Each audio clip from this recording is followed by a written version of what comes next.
نحمده ونصلي ونسلم على رسوله الكريم أما بعد فأعوذ بالله من الشيطان الرجيم بسم الله الرحمن الرحيم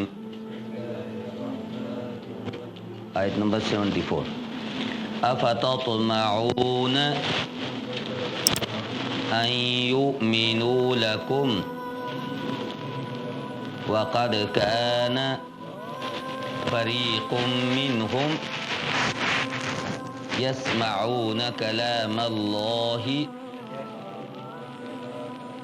ثم يحرفونه من بعد ما عقلوه وهم يعلمون وإذا لقوا الذين آمنوا قالوا آمنا وإذا خلا بعضهم إلى بعض قالوا أتحدثونهم بما فتح الله عليكم ليحاجوكم به عند ربكم أفلا تعقلون أولا يعلمون أن الله يعلم ما يسرون وما يعلنون ومنهم أميون لا يعلمون الكتاب إلا أماني وإن هم إلا يظنون فويل للذين يكتبون الكتاب بأيديهم ثم يقولون هذا من عند الله ليشتروا به ثمنا قليلا فويل لهم مما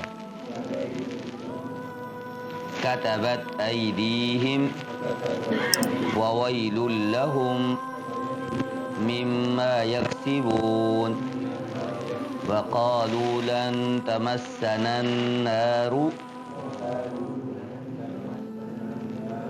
إلا أياما معدودة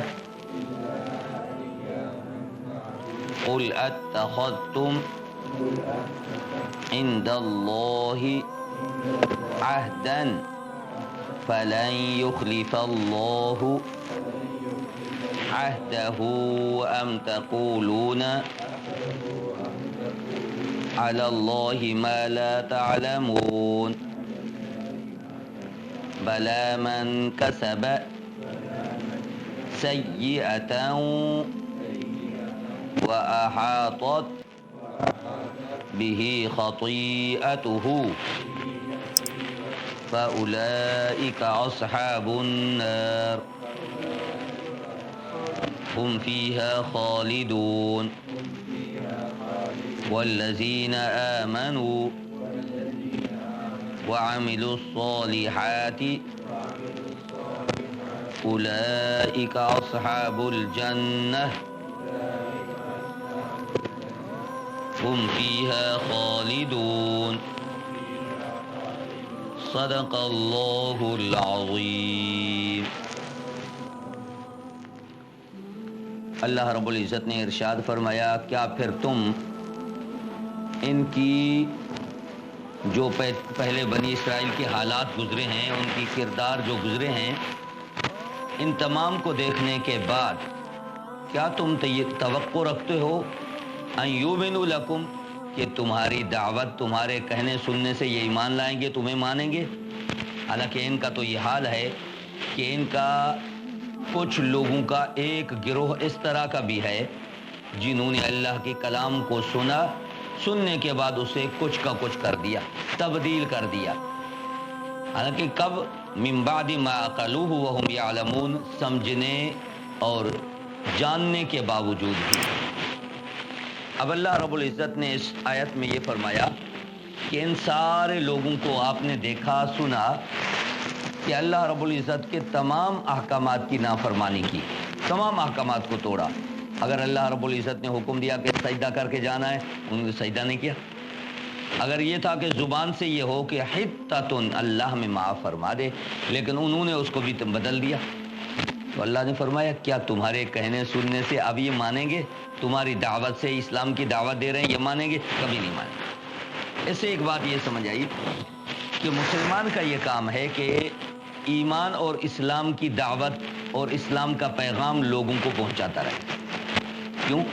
یہ میری اور آپ کی ذمہ داری ہے کہ جو ہمارے پاس اتنی علمی سرمایہ موجود ہے جس کی وجہ سے اللہ رب العزت جہنم سے لوگوں کو بچائیں گے، اس سرمایہ کو آگے منتقل کرنا میری اور آپ کی ذمہ داری ہے۔ اگر نہیں کریں گے تو روز قیامت ہم سے باز پرس ہوگی، ہم سے سوال ہوگا۔ کفار یہ کہیں گے کہ یا اللہ ہم نے جو بھی چیز بنائی سب سے پہلے ان کے ہم بھجوا دی۔ موبائل بنایا، ہر آئے دن نیا نیا ماڈل ہمارے پاس پہنچ رہا ہے۔ کوئی مشینری بن رہی سب سے پہلے ہمارے ہاں پہنچ رہی ہے۔ کوئی اگر گڈا بن رہا ہے تو بھی ہمارے ہاں پہنچ رہا ہے۔ پلاسٹک کی چیز بن رہی تو ہمارے ہاں پہنچ رہی۔ وہ کہیں گے یا اللہ ہمارے پاس تو جو چیز بنی ہم ان کو بھیج دی، لیکن ان کے پاس قیمتی سرمایہ اسلام و ایمان والا موجود تھا، ہمارے ہاں نہیں بھیجا۔ تو اس لیے میری اور آپ کی ذمہ داری ہے کہ اسلام اور ایمان کی یہ دعوت ہم لوگوں کو دیں۔ کیوں؟ حدیث مبارکہ میں موجود ہے، آپ صلی اللہ علیہ وسلم نے ارشاد فرمایا بلغوا ولو آیہ، یہ میرا پیغام آگے لوگوں تک پہنچاؤ اگرچہ تمہیں ایک ہی کیوں نہ پیغام آتا ہو۔ اب یہ ضروری نہیں کہ مجھے دین کا پورا علم آئے تو لوگوں کو بتاؤں۔ جس کو جتنا علم ہے، جتنی معلومات ہے، وہ آگے اسلام کے بارے میں لوگوں کو پہنچائے، یہ ہر ایک کی ذمہ داری ہے۔ اب دیکھیے یہاں بلغوا میں کہیں اللہ نے فرمایا کہ عالم پہنچائے اور بندہ نہیں، پوری امت کو یہ خطاب ہے بلغوا، یہ پیغام پہنچاؤ، یہ میسج آگے پہنچاؤ، ایمان و اسلام والا لوگوں کو پہنچاؤ، اگرچہ ایک بات کیوں نہ آتی ہو۔ اب ایک مسلمان کہ مجھے تو دین کا علم نہیں، مجھے تو کچھ نہیں آتا، بھائی اور نہیں آتا، کلمہ تو آتا ہے، لا الہ الا اللہ محمد الرسول اللہ۔ آپ صلی اللہ علیہ وسلم نے ارشاد فرمایا جو آدمی کلمہ پڑھے گا، کلمے کے مطابق زندگی گزارے گا، اور انشاءاللہ دخل الجنہ، یہ جنت میں جائے گا۔ یہ دعوت تو سب کو آتی ہے، تو یہ کلمہ تو سب کو آتا ہے، مسلمان ہونے کی حیثیت سے اس کا پیغام تو آگے پہنچائے۔ اور دوسرا قرآن پاک میں اللہ رب العزت نے ارشاد فرمایا یا ایھا الرسول بلغ ما انزل الیک من ربک، جو میں اللہ کی طرف سے تمہارے پاس آیا ہے، بلغ، اس کی تبلیغ کریں، اس کا پیغام آگے پہنچائیں۔ تو اس لیے بھی میری اور آپ کی یہ ذمہ داری ہے کہ ہم اس پیغام کو آگے پہنچائیں۔ یہ دوسری بات ہے کہ لوگ مانیں یا نہ مانیں، یہ ہماری ذمہ داری نہیں، منوانا میرا اور آپ کا کام نہیں، یہ یاد رکھیے بات۔ ہمارا کام ہے تبلیغ اور یہ اسلام کا پیغام آگے پہنچانا، منوانا کام ہمارا نہیں۔ کیوں؟ آپ صلی اللہ علیہ وسلم نے کتنی کوشش کی، کتنے لوگوں نے مانا، یہاں تک کہ آپ نے عزیز و اقارب میں سے جنہوں نے آپ صلی اللہ علیہ وسلم کی مدد کی، سپورٹ کی آپ صلی اللہ علیہ وسلم کو، لیکن اس کے باوجود بھی ان لوگوں نے نہیں مانا۔ آپ کے چچا ابو طالب آپ صلی اللہ علیہ وسلم کی ہر طرح کی سپورٹ کی، مالی سپورٹ کی، زبانی سپورٹ کی، ہر قسم کی، لیکن بات نہیں مانی، کلمہ نہیں مان۔ آپ صلی اللہ علیہ وسلم رنجیدہ بھی ہوئے کہ چچا کان میں کلمہ پڑھ لو، آخری وقت میں فرمایا، کم سے کم آخری وقت میں، روز قیامت میں یہ بتا دوں گا میرے چچا نے آخری وقت میں کلمہ تو پڑھا تھا، میں شفاعت کا حقدار بن جاؤں گا، لیکن نہیں مانا۔ تو اس لیے اللہ رب العزت نے قرآن پاک میں 20ویں پارے میں ہے، یہ آیت نازل ہوئی انک لا تہدی من احببت، کہ ہدایت پہ لا کے کھڑا کر دیں لوگوں کو، من احببت، جن کو آپ پسند کرتے ہیں، محبوب سمجھتے ہیں، اپنے عزیز و اقارب کو دین پہ لا کے کھڑا کریں، ایمان پہ لا کے کھڑا کریں، لا یہ آپ کا کام نہیں۔ تو اس لیے بھائی پیغمبر کا کام بھی یہ ہے کہ پیغام پہنچائے۔ اب آپ صلی اللہ علیہ وسلم کے بعد کوئی نبی تو نہیں آئے گا، اب میری اور آپ کی یہ ذمہ داری ہے کہ اسلام اور ایمان کا پیغام دوسروں تک پہنچائیں، ورنہ روز قیامت یہ لوگ تو نہ کہیں کافر کہ ہمارے پاس پیغام نہیں آیا تھا۔ ایک جماعت گئی امریکہ میں، لوگوں کو دعوت دی، مسلمان تھے لیکن مال و دولت کے حرص کی وجہ سے اسلام بھول گئے، عیسائی بن چکے تھے۔ تو الحمدللہ کلمہ پڑھا، ایمان قبول کیا، اعمال پہ آئے، لیکن رونے لگے کہ روز قیامت ہمارے ہاتھ ہوں گے، آپ کے گریبان ہوں گے۔ کیوں؟ کہتے ہیں اگر 1 مہینہ پہلے آتے، میرے ماں باپ کا انتقال ہو گیا، عیسائیت پہ مرے ہیں، اگر 1 مہینہ پہلے آتے دعوت دیتے، ہو سکتا وہ اسلام قبول کر لیتے، جہنم سے بچ جاتے۔ تو اندازہ لگائیں، وہ کہتے ہیں کہ روز قیامت ہم آپ سے پوچھیں گے۔ تو اس لیے بھی میری اور آپ کی ذمہ داری ہے دین اور اسلام کا، یہ ایمان کا پیغام اور میسج پہنچانا ہے لوگوں تک۔ تو اس لیے اللہ نے فرمایا کہ وَقَدْ كَانَ فَرِيقٌ مِّنْهُمْ، کچھ لوگ تو ایسے ہیں کہ پیغام سننے کے بعد اس کو بدل دیتے ہیں۔ اس سے بات یہ بھی سمجھ آئی کہ ہمارے پاس اللہ اور اللہ کے رسول کا جو پیغام آئے اس کو بدلنا نہیں، جیسا پیغام ہے لوگوں تک ہم نے پہنچانا ہے۔ اب یہود و نصارہ نے کیا کیا؟ ان کی کتابیں اصلی حالت میں ابھی موجود نہیں، پوری دنیا میں کھنگالیں، کہیں کسی بھی جگہ پہ آپ کو ان کی اوریجنل کتاب کبھی بھی نہیں ملے گی، تورات و انجیل۔ ایک دفعہ ایک بزرگ یہاں سے جنگ سے وہ تعلق رکھتے ہیں، انجینئر ہے، وہ کہتے ہیں کہ میں گیا وہاں برطانیہ میں، ان کا ایک بہت بڑا نا ہال بنا ہے، جس طرح ہمارا اقبال ہال ہے، یہ چھوٹا ہے وہ بڑا، وہاں چیئر رکھی ہیں، اسلام، کرسچن، ہندو مذہب، سب کے نام لکھے ہوئے ہیں، یہ مسلمانوں کے لیے۔ ان کے بڑے بڑے جو پیشوا ہیں وہ وہاں آ کے بیٹھتے ہیں، آپس میں باتیں کرتے ہیں، کہتے ہیں اسلام والی کرسی ہماری خالی رہتی تھی، ہم گئے وہاں، ایک ہمارے ڈاکٹر صاحب دوست تھے، وہاں ہمیں لے گئے، تو اس جگہ مسلمانوں والی کرسی پہ اللہ نے مجھے بٹھایا، وہاں انہوں نے باتیں کی۔ تو کہتے ہیں کہ اگلے سنڈے پہ جب ہماری نشست ہوگی تو اس کس پہ بات کریں؟ ان کا ہم یہ کریں گے، اللہ رب العزت کا کلام، اس پہ بات کریں گے، ایک دوسرے کو سنیں گے اور سنائیں گے۔ یہ اچھی بات ہے، لیکن شرط یہ ہوگی کہ ورڈ آف گاڈ، باقی نہیں، وہی سنانا پڑے گا کلام۔ مگر ٹھیک ہے، اب اگلے سنڈے میں سارے اکٹھے ہوئے، ہندو والے بھی آئے، کرسچن بھی آئے، یہودی بھی آئے، اور مسلمانوں کا بھی پیشوا۔ کہتے میں پہنچا وہاں، ہاتھ میں آسا لیا، سنت کے مطابق لباس، بیٹھے، تو سب میری طرف دیکھنے لگے، کہتے آپ نے تجویز دی تھی لہذا سب سے پہلے آپ ہی شروع کریں، ورڈ آف گاڈ ابھی سنائیں۔ انہوں نے شروع کیا، اعوذ باللہ من الشیطان الرجیم، بسم اللہ الرحمن الرحیم، الحمد للہ رب العالمین ولا الضالین، آمین تک پڑھا۔ اب عیسائی کو کہا کہ اب آپ کی باری ہے۔ اب اس نے اپنی بک شروع کی، بائبل سے پڑھ رہا ہے لیکن انگلش میں۔ کہتے میں نے انہیں کہا کہ بھائی دیکھیے، ہمارا جو ایگریمنٹ ہوا تھا، معاہدہ ہوا تھا کہ ہم نے کیا پڑھنا ہے، مجھے یہ بتائیے جو ابھی آپ پڑھ رہے ہیں کیا اللہ کی یہی کلام اسی زبان میں اتری تھی؟ کہتے نہیں، کوئی عبرانی زبان تھی، وہ نہ لوگ رہے ہیں، نہ ابھی زبان رہی ہے، نہ وہ کلام رہا ہے۔ کہ بھائی دیکھیے، ہم نے جو بات کی تھی اسی پہ، آپ کے پاس اگر اوریجنل ہے تو اس کو پڑھیے، ماشاءاللہ شروع کریں، اللہ کا نام۔ وہ کہتے ہیں یا اوریجنل ہمارے پاس نہیں، یہ ٹرانسلیشن انگلش میں موجود ہے، یہ تو ہم پڑھ لیتے ہیں لیکن اور نہیں۔ اچھا بھائی، وہ خاموش ہو گئے۔ ابھی باری ہے یہودی کی. ہاں بھائی آپ سنائیں. تورات وہ بھی نیچے ہوں کر کے کہتا ہے یہ میرے پاس بھی انگلش میں. اب بالآخر سب نے یہ تسلیم کیا اس وقت دنیا میں اگر اصلی حالت میں جس طرح اللہ نے اپنا کلام اتارا تھا اسی حالت میں اگر موجود ہے تو قرآن ہے. الحمدللہ سب نے یہ اقرار کیا. تو وہی اللہ کی بات جس طرح ہے, اللہ کا حکم جس طرح ہے, میرے پیغمبر صلی اللہ علیہ وسلم کا فرمان جس طرح ہے اس کو ویسے ہی آگے پہنچانا ہے, اس میں تبدیلی نہیں کرنا.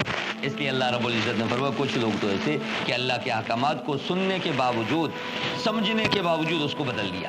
تو اس لیے ہم کسی میسج کو, کسی پیغام کو بدلنا نہیں, اپنی طرف سے کوئی اس میں ایڈ کر دیں, یہ نہیں کرنا.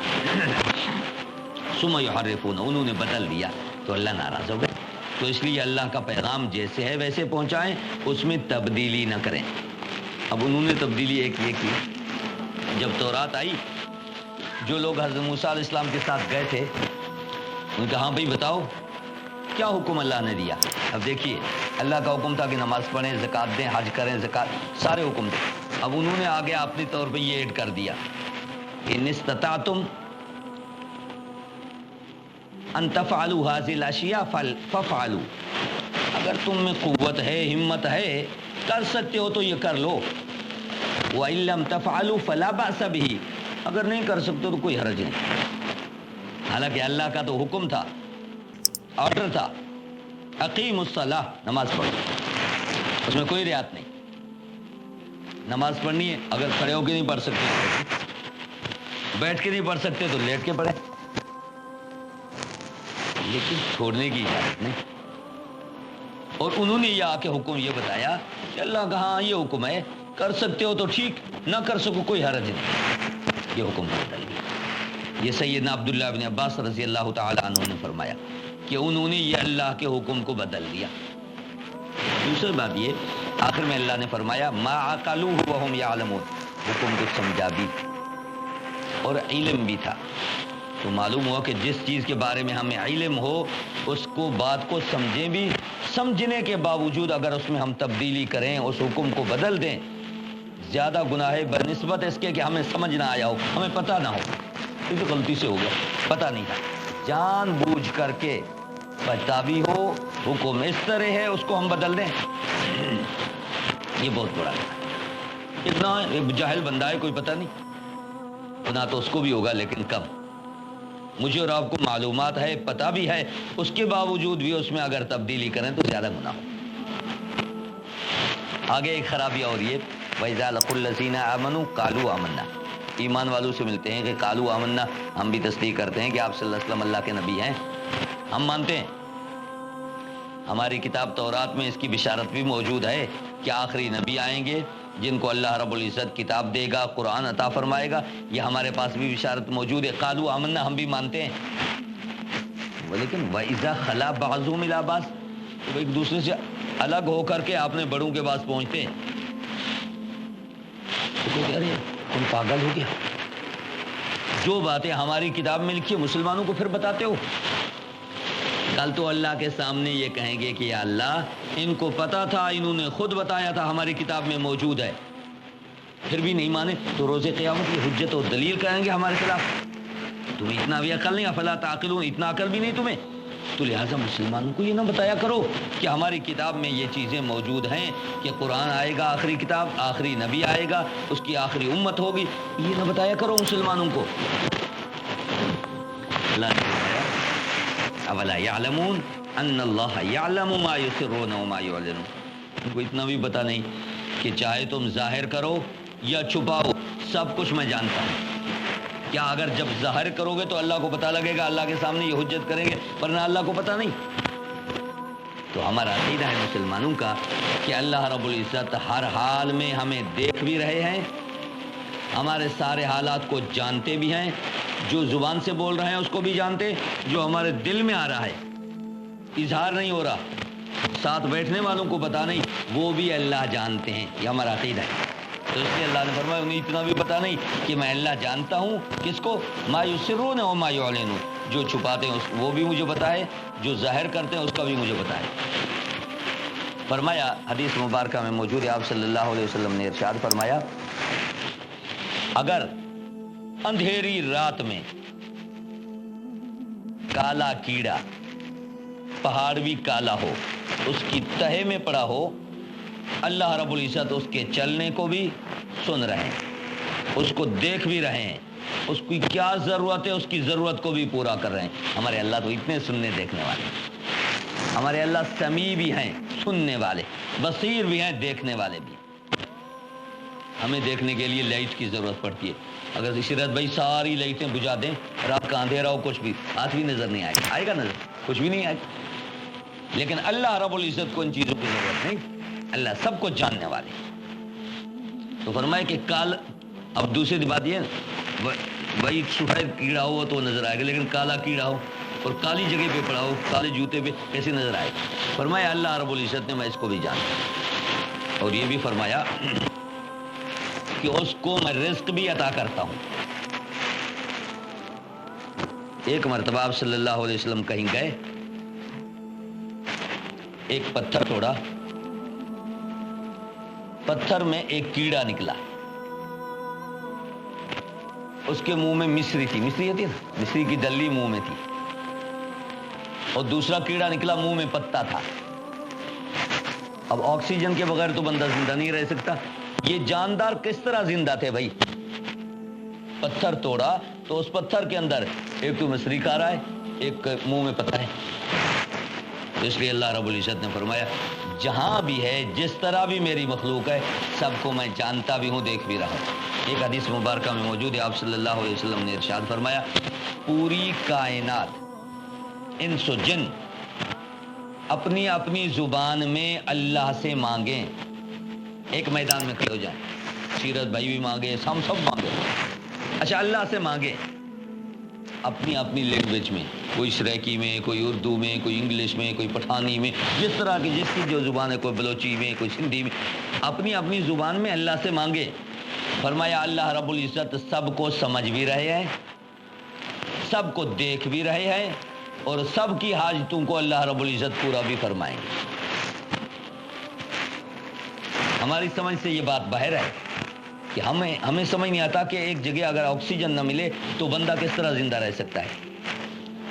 ایک جگہ بلوچستان میں ضلع خزدار ہے، خزدار سنا ہوگا،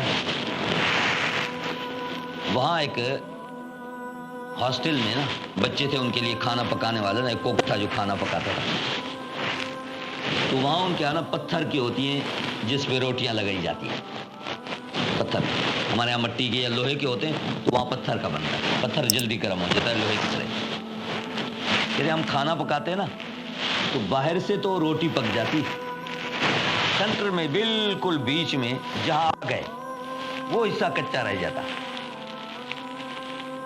روز بچوں کی شکایتیں آتی، سر یہ تو کھانا ہمیں کچا دیتا ہے، ہمارا کوک پتہ نہیں کیسا، اس کو بدل دے۔ آگ بیچ میں ہو تو بیچ میں کھانا پکنا چاہیے نا، اب سائڈی سے پک رہا ہے سائڈوں سے، لیکن سینٹر میں بالکل ہی کچا۔ کہتے ہیں جب زیادہ شکایتیں ہوئی نا، ان کا چلو یہ تبا جو پتھر والا تھا اس کو ذرا ہم بدلتے، تو اٹھایا یوں اور سے پھینکا،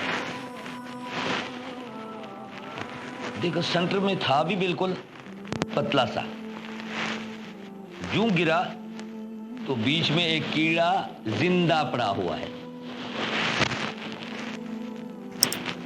مایا وٹنس، ہم نے آنکھوں سے دیکھا وہ کیڑا زندہ پڑا ہے۔ اب اندازہ لگائیے، نیچے آگ جل رہی ہے، اللہ رب العزت نے کس طرح حفاظت کی، سائڈوں میں تو گرمی پہنچ رہی ہے، لیکن اس حصے میں گرمی بھی نہیں پہنچ رہی، حالانکہ آگ ادھر جل رہی ہے چولہے کے نیچے بالکل، وہاں اللہ رب العزت نے کس طرح حفاظت فرمائی، کتنا عرصہ وہ کیڑا رہا، جب توڑا گیا تو وہ زندہ پڑا تھا۔ تو یہ ہے ہمارے اللہ، اس لیے فرمایا کہ جہاں بھی ہو، جس حال میں بھی ہو، اللہ رب العزت چاہے اونچی بولیں، آہستہ بولیں، دل میں بولیں یا دل میں سوچیں، اس کو بھی اللہ جانتے ہیں۔ انہو علیم بذات الصدور، جو تمہارے دل میں آ رہا ہے اللہ رب العزت نے فرمایا میں اس کو بھی جانتا ہوں، چاہے باہر اس کا آپ اظہار نہ کریں۔ آگے فرمایا کہ کچھ ان میں سے ایسے بھی ہیں امیون، امی کہتے ہیں ان پڑھ کو، لا یعلمون الکتاب، کتاب کو نہیں جانتے، لکھنا پڑھنا نہیں جانتے، الا امانیہ، مگر خواہشات، خیالات۔ ایک تو یہ فرمایا کہ جب علم بندے کے پاس نہ ہونا پھر صرف آرزو ہی چلتی ہیں، ہاں میں یوں کر دوں گا، میں یوں کروں گا، یوں کروں گا، کام تو نہیں کرنا نا، علم تو ہے نہیں، کام کیا کرنا ہے؟ صرف الا امانیہ، خواہشات ہیں، صرف آرزو ہیں، امیدیں۔ تو اس سے یہ بات سمجھیے کہ آدمی کو چاہیے کہ آدمی علم ضرور حاصل کرے۔ ایک فارسی کا شاعر وہ کہتا ہے کہ بے علم نتواں خدا را شناخت، بے علم بغیر علم کی، یعنی جہالت اگر ہو نتواں نہیں ہو سکتا خدا را شناخت، اللہ کی پہچان بھی نہیں ہے، اللہ کو کیسے بن جائے؟ علم کے بغیر نہیں پہچان۔ اس لیے اللہ رب العزت نے قرآن پاک میں فرمایا قل هل يستوي الذين يعلمون والذين لا يعلمون، علم والے اور جاہل برابر نہیں ہو سکتے۔ تو اس لیے ترغیب یہ دی گئی کہ بندہ جاہل نہ رہے، علم حاصل کرے، علم۔ وَإِنْهُمْ إِلَّا يَظُنُّونَ، یہ ساری ان کی چلتی بھی صرف اور صرف امیدیں اور آرزو ہیں۔ اور شیطان کا سب سے پہلے انسان کو گمراہ کرنے کا جو حملہ ہے، ہتھیار ہے، وہ ہے انسان کو امیدیں دلانا۔ ارے چھوڑیے، رات بھر پڑھ رہا ہے، چھوڑ دے، سو جا، صبح کو آ جائے گا سب کچھ، کیا محنت کرنے کی ضرورت ہے؟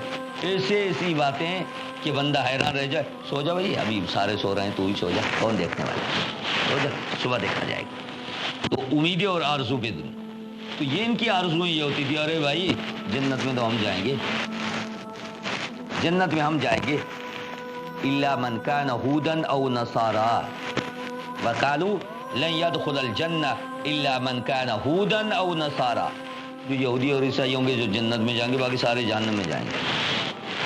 تو ان کی یہ آرزو ہے، ہم تو اللہ کے پیارے ہیں بھائی، نحن ابناء اللہ و احباؤ، ہم اللہ کے محبوب ہیں، اللہ کے پیارے ہیں، ہم جنت میں جائیں گے، باقی کوئی نہیں جائے گا۔ تو اس طرح کی آرزو ہیں، ہمیں بڑے چھڑوا لیں گے، ہمیں بڑے چھڑوا لیں گے بھائی۔ روز قیامت ہر بندے کو اپنی اپنی پڑی ہوگی، اگر اچھے اعمال ہوں گے تو بندے کی نجات ہوگی، ورنہ نجات نہیں ہوگی۔ یہ ہے کہ میں اچھا ہوں، میرے ماں باپ اچھے، بہن بھائی اچھے، تو میں جنت میں جاؤں گا، بھائی ایسے بزرگوں کی اولاد ہے نہیں، صالحین کی اولاد ہے نہیں، ہر ایک کو اپنا۔ ایک حدیث مبارکہ میں موجود ہے، آپ صلی اللہ علیہ وسلم نے اپنے سارے کنبہ اور برادری کو، اپنی فیملی کے جتنے لوگ تھے سب ممبر کو اکٹھا کیا، فیملی ممبران کو۔ آپ صلی اللہ علیہ وسلم نے ارشاد فرمایا جو میرے پاس ہے آپ لے لیں مجھے، لیکن آخرت کے بارے میں تمہیں میں یہ کہتا ہوں، اعملی یا فاطمہ، اے فاطمہ میری بیٹی لخت جگر، ما اغنی ان کے شیعہ، میں تجھے نہیں فائدہ پہنچاؤں گا آخرت، اے ملی اپنا عمل کر۔ تو آپ صلی اللہ علیہ وسلم تو اپنے خاندان کو، اپنے اہل و عیال کو، اپنے فیملی کے سارے ممبران کو یہ کہہ رہے ہیں کہ وانذر عشیرتک الاقربین، قرآن کا حکم کہ ان کو ڈرائیے، میں اللہ کے عذاب سے ڈرائیے، آخرت کی تیاری کریں۔ اور ہم کہیں نہیں ہمارے بڑے نیک ہیں، ہم بچ جائیں گے، ایسی بات نہیں۔ صرف خواہشات پہ دنیا نہیں چل رہی بھائی، ہاں آرزو پہ نہیں چل رہی، کام کریں، عمل کریں۔ فویل للذین یکتبون الکتاب، ایسے لوگوں کے لیے خرابی ہے جو حکم لکھتے خود ہیں، ثم یقولون ھذا من عند اللہ، پھر یہ بتا دیتے ہیں کہ یہ تو اللہ کی طرف سے ہے، یہ اللہ کی طرف سے۔ اب دیکھیے کتنا بڑا بہتان کہ کام میں خود کروں اور پھر یہ بتاؤں کہ یہ اللہ رب العزت کا حکم ہے۔ ثم یقولون ھذا من عند اللہ، یہ کیوں؟ تاکہ مال و دولت لوگوں سے بٹوریں۔ اب ایک کسی کا فیصلہ آیا، اب غلط فیصلہ سنا کے میں نے یہ کہہ دیا اللہ کا یہ حکم ہے، پیغمبر کا یہ فرمان ہے، حالانکہ نہ قرآن میں ہے نہ حدیث میں ہے، لوگوں کو میں نے بتا دیا۔ اپنے مفادات کی خاطر اللہ کے احکامات کو بدلنا یہ بہت بڑا جرم ہے۔ اللہ نے فرمایا کہ تغیر و تبدل نہیں کرنا، تبدیلی نہیں کرنا۔ اللہ کا حکم ہے تو بتائیں یہ اللہ کا حکم ہے، نہیں اللہ کا حکم، فرمایا کہ اس کے بارے میں میرے پاس کوئی ثبوت نہیں، اللہ کا یہ حکم یوں نہیں ہے، جس طرح آپ کر رہے ہیں یہ اللہ کا حکم نہیں۔ باقی اپنی مرضی پوری کریں، یہ تو پھر اپنا خواہش خیال پورا کرنا ہے، باقی اللہ کا حکم نہیں۔ دیکھیے عیدین کے دن عید الاضحیٰ عید الفطر کے دن یہ حکم ہے کہ اشراق کی چھٹی ہے.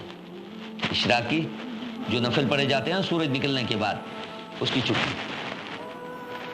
ایک آدمی نفل پڑھ رہا تھا. سیدنا علی رضی اللہ تعالیٰ عنہ نے فرمایا بھائی یہ کیا کر رہا ہے؟ اللہ کا تو یہ حکم ہے, میرے پیغمبر صلی اللہ علیہ وسلم نے یہ فرمایا کہ آج کے دن عید کا دن ہے, جائیں تیاری کریں عید کی, اور نوافل پڑھنے کی اجازت. وہ بھی عرب تھا, وہ کہتا کہ اچھا کیا اللہ تعالیٰ نماز پڑھنے پہ عذاب کریں گے؟ نماز پڑھنے پہ عذاب کریں گے؟ سیدنا علی رضی اللہ تعالیٰ نے فرمایا بھائی نماز پڑھنے پہ نہیں, اللہ پیغمبر کے حکم کی مخالفت کی وجہ سے تجھے عذاب دیں گے, سزا دیں گے. کیوں؟ میرے پیغمبر کا تو یہ حکم ہے کہ آج کے دن نفل کی چھٹی, تو نفل پڑھ رہا ہے یعنی اللہ کے پیغمبر کی مخالفت کر رہا ہے. تو بھائی جیسا اللہ کا حکم ہو, اللہ کے پیغمبر صلی اللہ علیہ وسلم کا حکم ہو ویسے کریں. تو حکم میں تبدیلی نہیں کرنی, یا حکم غلط پیش کر کے کہیں یہ اللہ کا حکم ہے, اللہ کے پیغمبر کا حکم ہے, یوں نہیں. اس لیے اللہ نے فرمایا فویل, خرابی ہے ایسے لوگوں کے لیے جو خود اپنے ہاتھوں سے حکم کوئی مسئلہ لکھ کر کے پھر یہ لوگوں سے یہ کہتے ہیں کہ یہ اللہ کا حکم ہے تاکہ اس سے دنیا کا مال دولت لیں. فرمایا ایسے لوگوں کے لیے بہت بڑی خرابی ہے. وقالوا لن تمسنا النار, اب ان کی خواہش کیا ہے لوگوں کی؟ لن تمسنا النار الا ایاما معدودہ, ہمیں جہنم میں اگر جانا پڑا تو چند دن جہنم میں جائیں گے, پھر ہمیشہ ہمیشہ کے لیے ہم جنت میں ہوں گے. اللہ نے فرمایا ان سے یہ پوچھئے, یہ کہہ رہے ہیں کہ اللہ رب العزت کا یہ حکم ہے کہ ہم چند دن رہیں گے. ان کو کہہ دیں کہ جو اللہ کا حکم ہے آپ کے پاس لکھا ہوا, اللہ سے جو آپ نے معاہدہ کیا ہے, ایگریمنٹ کیا, وہ ذرا دکھائیے. اتخذتم عند اللہ عہدا, کہ اللہ سے آپ نے وعدہ لیا ہے کہ 40 دن کچھ دن ہم جہنم میں رہیں گے, پھر ہمیشہ ہمیشہ جنت میں رہیں گے. اگر آپ کے پاس عہدن کوئی اللہ کی طرف سے حکم ہے, اللہ نے آپ کے ساتھ کوئی وعدہ کیا ہے, تو وعدہ دکھائیے. تو ٹھیک ہے پھر تو اللہ فلن یخلف اللہ وعدہ, اللہ اپنے وعدے کے خلاف نہیں کرے گا. اللہ نے فرمایا ام تقولون علی اللہ ما لا تعلمون, بلکہ تم اللہ پہ ایسی باتیں کہتے ہو جس کا تمہیں علم ہی نہیں. اللہ رب العزت نے فرمایا ہمارے ہاں قانون جنت و جہنم کے لیے ایک قانون ہے. کون سا؟ بلا, ہاں, من کسب سیئہ, جو آدمی اتنے گناہ کرے, کفر و شرک کرے, وَأَحَاطَتْ بِهِ خَطِيَّةٌ, گناہوں نے بندے کو گھیر لیا, فَأُولَئِكَ أَصْحَابُ النَّارِ, یہ جہنم میں. کیوں؟ شرک ایسا غلیظ ترین گناہ اور مرض ہے. ان الشرک لظلم عظیم, بہت بڑا گناہ ہے شرک. اور 7ویں پارے میں ارشاد فرمایا وَمَن يُشْرِكْ بِاللَّهِ, جو اللہ کے ساتھ کسی کو شریک بنائے گا, شرک کرے گا اللہ کی ذات و صفات میں, فقد حرم اللہ علیہ الجنہ, جنت اس کے لیے حرام, ومأواہ النار, اس کا ٹھکانہ جہنم. سیدنا ابو ہریرہ رضی اللہ تعالیٰ عنہ فرماتے ہیں کہ آپ صلی اللہ علیہ وسلم نے ارشاد فرمایا ابو ہریرہ یاد رکھیے ایسے گناہ نہ کریں جن کی معافی بغیر توبہ کے ہو ہی نہیں سکتی, جیسے شرک. فرمایا لئن قتلت او حرقت, چاہے تجھے قتل کر دیا جائے, آگ میں جلا دیا جائے, یہ کہیں کہ اللہ کے ساتھ کفر کریں, کبھی نہیں کرنا. اپنی جان تو دینے نہیں, لیکن اللہ کے ساتھ کفر اختیار نہیں کرنا. اس نے فرمایا ہاں جو اتنے گناہ کر لے گا, چاہے مسلم ہو کوئی بھی ہو, شرک کرے گا, اللہ کے ساتھ کسی کو شریک کرے گا, فاولئک اصحاب النار, یہ جہنم میں جائیں گے, ہم فیہا خالدون, اس میں ہمیشہ رہیں گے. لیکن جن لوگوں نے ایمان اور اعمال صالحہ کیے, اچھے اعمال کیے, ایمان اعمال صالحہ کیے, اولئک اصحاب الجنہ, یہ جنت. جنت کیا چیز ہے؟ اللہ کا مہمان خانہ. تو یہ کہاں رہیں گے؟ اللہ کے مہمان خانے میں. ورنہ اگر نافرمانیاں زیادہ ہیں, شرک و کفر ہے, تو پھر اللہ کے جیل خانے جہنم میں رہیں گے. لیکن دیکھیے یہاں آمنوا وعملوا الصالحات, سب سے پہلی چیز ہے اعمال, ٹھیک ہے نا, سب سے پہلے ایمان, اس کے بعد اعمال کا درجہ ہے. بعض دفعہ لوگ یہ کہتے ہیں کہ بھائی, ایک دفعہ کسی انگریز نے بھی یہ سوال کیا کہ مسلمان جو ہے نا یہ سخت مزاج ہیں بہت. کیوں؟ کہ ایک بندہ اچھے اعمال کر رہا ہے, اچھے کام کر رہا ہے, ہسپتالیں بنوا رہا ہے, غریبوں کی خدمت کر رہا ہے, سکول بنوا رہا ہے, تعلیمی کام کر رہا ہے, صرف اس میں خامی یہ ہے کہ اس میں ایمان نہیں، اور مسلمان میں ایمان تو ہے، اچھے کام نہیں، نہ غریبوں کی مدد کرے گا، نہ یتیموں مسکینوں کو مدد کرے گا۔ آپ جب فیصلہ کرتے ہیں تو آپ کہتے ہیں جو یہ سارے اچھے کام کرنے والا ایمان نہیں ہے تو جہنم میں جائے گا، یہ آپ کا ذرا فیصلہ ٹھیک ہے۔ کبھی آپ کیا کرتے ہیں؟ کہتے ہیں میں میتھ پڑھاتا ہوں۔ اچھا اچھا، مجھے یہ بتائیے، زیرو لگا دیا بورڈ پہ، کہتے یہ کیا ہے؟ کہتے زیرو۔ اچھا، دوسرا لگا دیا، کہتے آپ کیا بنا؟ کہتے زیرو، ڈبل زیرو۔ تو ویلیو اس کی نہیں بڑھ رہی، کیوں؟ اچھا تیسرا لگا دیا، کہتے 3 زیرو، ارے اس کی ویلیو تو نہیں بڑھی۔ اچھا چوتھا لگا دیا، کہتے آپ کیا کریں؟ آپ بھی زیرو۔ اچھا بھائی بات سنیے، سب سے پہلے 1 لگا کے اس کے ساتھ 1 زیرو لگایا، آپ کیا بنا؟ کہتے 10۔ ارے زیرو اب کہاں گیا؟ کہتا ویلیو اس کی بڑھ گئی، 1 کی وجہ سے ویلیو بڑھ گئی۔ اچھا 2 لگایا، کہتے 100، 3 لگایا، کہتے اب 1000۔ اب دیکھیے انہوں نے کہا کہ بھائی کلمہ طیبہ، اس کی وجہ سے ہمارے اعمال جو زیرو ہیں پھر ہیرو بن جاتے ہیں۔ اعمال کی ویلیو تب بنتی ہے جب ایمان ہوگا، اعمال کی ویلیو تب بڑھے گی، ورنہ جتنے اچھے کام ہم دنیا میں کریں گے ایمان کے بغیر، جیسے کفار کر رہے ہیں، ان کو دنیا میں اللہ دیتے ہیں، دنیا میں اللہ مال دولت دے دیا، عیش پرستیاں دے دی، سب کچھ مل رہا ہے، لیکن آخرت میں ان کو کچھ نہیں ملے گا۔ تو اس لیے فرمایا سب چیز کی ویلیو جو ہمارے زیرو ہیں اعمال، ہیرو تب بنیں گے جب 1 لگے گا، کلمہ توحید والا لا الہ الا اللہ، یس، پھر اس نے جا کے۔ تو اس لیے بھائی اللہ نے بھی سب سے پہلے ذکر کیا آمنو، سب سے پہلے کیا ہو؟ ایمان، وعملوا الصالحات، اعمال صالحہ کا پھر بعد میں درجہ ہے، پھر یہ اللہ تعالیٰ کے ہاں قبول ہوں گے۔ ایمان نہیں ہے، قرآن پاک میں موجود ہے 16ویں پارے میں، فلا نقیم لہم یوم القیامت وزنا، ایسے لوگوں کے اعمال کا وزن بھی نہیں ہوگا، کیوں؟ ایمان نہیں ہے نا۔ ایمان جب نہیں ہے تو یہ زیرو کے زیرو رہ جائیں گے، لیکن ایمان کی وجہ سے یہ زیرو ہیرو بن جائیں گے، سارے اعمال اچھے بن جائیں گے۔ اس نے فرمایا کہ ہمارے ہاں یہ ہے کہ جو ایمان اعمال صالحہ کرے گا، کوئی بھی ہو، اولئک اصحاب الجنہ، یہ جنت میں جائیں گے، ہم فیہا خالدون، ہمیشہ ہمیشہ یہ جنت میں رہیں گے۔ رہے گا، چلو انشاءاللہ اگلے رکوع سے اب 82 تک ہم نے پڑھ لیا الحمدللہ۔ تو اللہ رب العزت ہم سب کو قرآن و حدیث کا پیغام دوسروں تک پہنچانے کی توفیق نصیب فرمائے، یہ ہماری اور آپ کی ذمہ داری ہے۔ دوسرا یہ ہے کہ ہمارا یہ عقیدہ ہے کہ اللہ رب العزت سب کچھ جانتے ہیں، چاہے ظاہری ہم کریں، تنہائی میں کریں یا مجمع میں کریں، سب کو اللہ جانتے ہیں، اور جو دل میں ہے اس کو بھی اللہ جانتے ہیں۔ اور دوسرا یہ کہ ہم علم حاصل کرنے والے بنیں، نر جاہل نہ بنیں، صرف امیدیں اور آرزو پہ کوٹھی بناؤں گا، بنگلہ لوں گا، ہے تو کچھ نہیں بھائی۔ اور دوسرا یہ کہ اللہ کا حکم جیسا ہے اس کو ویسے رہنے دے، اس حکم میں تبدیلی نہیں کرنی۔ اور دوسرا جنت کے لیے ضروری ہے ایمان اور اعمال صالحہ، تب جنت کا حصول ہوگا۔ اللہ رب العزت ہم سب کو عمل کی توفیق نصیب فرمائے۔ اللہ رب العزت مجھے اور آپ کو یہ تمام ذمہ داریاں جو ختم نبوت کے طفیل میں اللہ نے ہمیں عطا کی ہیں، ساری ذمہ داریاں سنبھالنے اور پھر آگے پیغام پہنچانے کی توفیق نصیب فرمائے۔